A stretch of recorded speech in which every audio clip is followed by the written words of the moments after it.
지난번 영상에서 빠뜨린 부분에 대해서 보충 설명을 하겠습니다. 지금 보시면 아래쪽에 줄을 한 줄만 띄었는데 사실은 그보다 지상에서 약 한 5, 60cm 정도 위쪽으로 줄을 하나 더 띄는 것이 작업하는데 상당히 용이해집니다.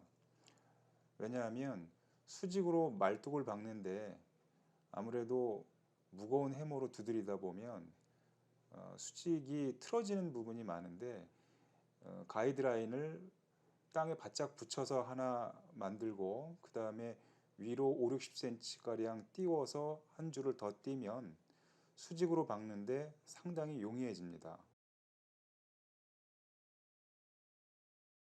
오늘의 작업 내용은 아치 세우기 그리고 어깨 가로대 설치 및 조리개로 고정하는 작업입니다. 오늘 공정에서 필요한 자재로는 25mm 직관, 보통 하우스 파이프라고 하죠. 그리고 그 직관을 서로 연결해주는 연결핀, 그리고 직관과 직관을 고정해주는 조리개 등이 필요합니다. 이미 박아놓은 인발 파이프에 밴딩한 파이프를 꽂습니다. 이제 슬슬 모양을 갖추어 가죠. 앞쪽에 보이는 것이 지난 가을에 심어놓은 마늘입니다.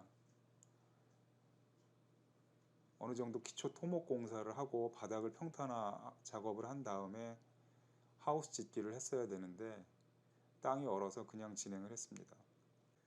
이제 인발 파이프에 밴딩된 파이프를 연결해야 합니다.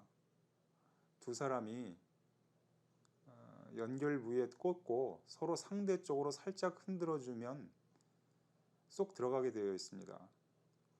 근데 간혹 양쪽 끝에 밴딩된 파이프의 양쪽 끝이 찌그러져서 안 들어가는 경우가 발생합니다. 이거는 자재상에서 밴딩 과정에서 자재를 좀 험하게 다뤄서 끝이 찌그러진 경우인데 니퍼나 롱노우즈 같은 것으로 펴준 후에 작업을 해야 합니다. 이제 밴딩된 파이프와 인발 파이프의 연결을 마쳤습니다. 여기서 포인트는 설계했던 길이보다 20cm 정도 짧게 해야 합니다. 예를 들어 30m로 설계를 했다면 시공할 때는 29.8m 정도로 해야 한다는 것이죠. 왜냐하면 오차를 감안해야 하니까요. 양쪽 끝에 남아있는 부분은 그라인더로 잘라내면 됩니다.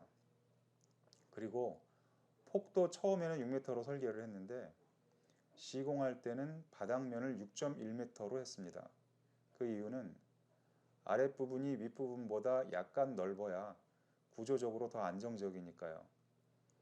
밴딩 파이프를 모두 연결한 후에 인발 파이프와 피스로 고정합니다.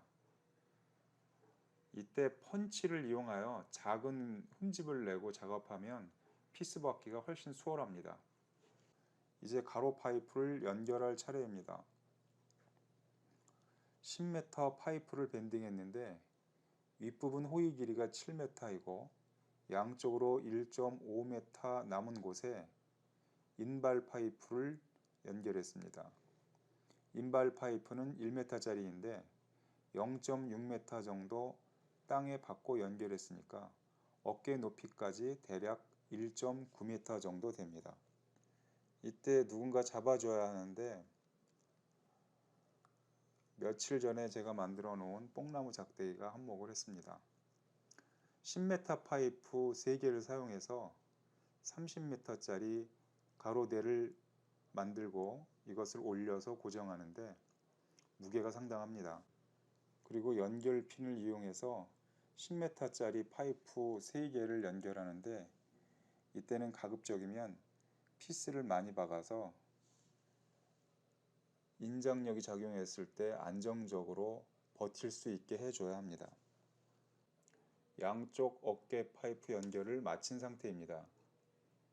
내재성 구조물로 만들자면 강판 조리개를 양쪽 하단과 어깨 파이프 그리고 최상단의 가로대에 사용해야 하지만 바람이나 눈이 많지 않은 곳이라서 그냥 일반 조리개를 사용했습니다. 조리개를 체결하는 과정에서의 팁이 있습니다. 갈고리 모양의 철근 묶는 도구, 일명 뺑뺑이라고 하죠. 이것을 사용하거나 길이가 약간 긴 드라이버를 사용하시면 손이 아프지 않고 훨씬 쉽게 작업할 수 있습니다.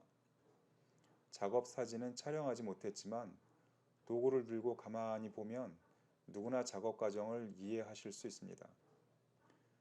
하지만 저는 인내심이 넉넉하지 않아서 그냥 거의 맨손으로 작업했습니다. 이만큼 작업하고 나서 뿌듯해하기 십상인데 이제 공정의 10% 정도가 진행된 것이라고 보시면 됩니다.